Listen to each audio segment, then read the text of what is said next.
Aláròyé máa wí o. Ó ṣẹlẹ̀ o, àwọn ajínigbé jí alága ẹgbẹ́ àwọn ọlọ́kadà nípínlẹ̀ Kogi gbé. Títí di bá a ṣe ń sọ yìí, ọ̀dọ̀ àwọn ajínigbé ni alága ẹgbẹ́ àwọn ọlọ́kadà ọ̀gbẹ́ni Jonathan Stevens Monday àtàwọn méjì kan, ọ̀gbẹ́ni Ashimadahun Iben àti ọ̀gbẹ́ni Mosigbodoli Jethro Adoga wà.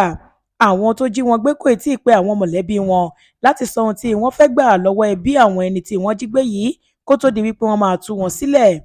Aláròye gbọ́ wípé ibi òde ìpolongo ìbò fún ààrẹ Tinubu àti ti gómìnà ìpínlẹ̀ náà ọ̀gbẹ́ni Ahmed Usman Ododo tó wáyé lọ́jọ́ Ẹtì Friday ọjọ́ 8 oṣù yìí làwọn èèyàn náà ti ń bọ̀ nígbà tí wọ́n máa fi dé ojú ọ̀nà márosẹ̀ Agifa sí Mangogo nípínlẹ̀ Kogi làwọn agbébọn kan yọ sí wọn lójijì tí wọ́n sì dá mọ́tò akérò tí wọ́n wà nínú rẹ̀ dúró tí wọ́n sì jí gbogbo wọn gbé pátá.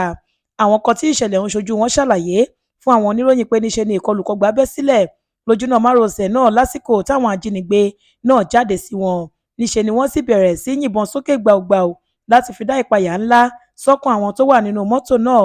Níbi tí kálukú wọn ti ń sá àsálà fún ẹ̀mí wọn ni wọ́n ti jí alága ọ̀hún àtàwọn méjì míì gbé lọ. Alukoro iléeṣẹ́ ọlọ́pàá ìpínlẹ̀ náà kò tí ì sọ̀rọ̀ láti fìdí ìṣẹ̀lẹ̀ ọ̀hún múlẹ̀ fáwọn oníròyìn títí di àsìkò tá à ń kó ìròyìn yìí jọ lọ́wọ́. Ṣùgbọ́n ẹbí àwọn ẹni tí wọ́n jí gbé náà ti bẹ̀rẹ̀ sí ní rawọ́ ẹ̀bẹ̀ síjọba ìpínlẹ̀ náà pé kí wọ́n dìde ìrànlọ́wọ́ sí àwọn kí wọ́n bá àwọn gba àwọn èèyàn àwọn padà lọ́wọ́ àwọn ajínigbé náà. Adéwálé Adéoyè ló ṣe àkójọpọ̀ yìí fún ìkànnì Aláròyé Online TV.